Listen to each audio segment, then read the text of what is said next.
Hello and welcome everyone. On today's video, I'm going to show you here about help you how you actually start to do and show toolbar.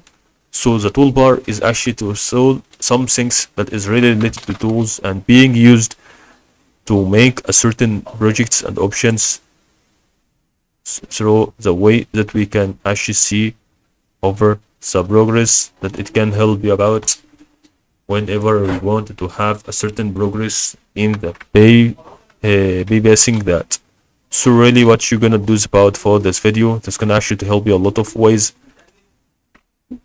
that it's really about to be done over the progress that it can be really helping you in a lot of things that it's still to be really on the moment that it's still to be about that one. By the way, through to show toolbar. Okay, so now what you're gonna do is about start toolbar here. Now start to see there is no assets. Now as you can see view, and then you're gonna start to show anything that you want. So actually you can show the H hide UI.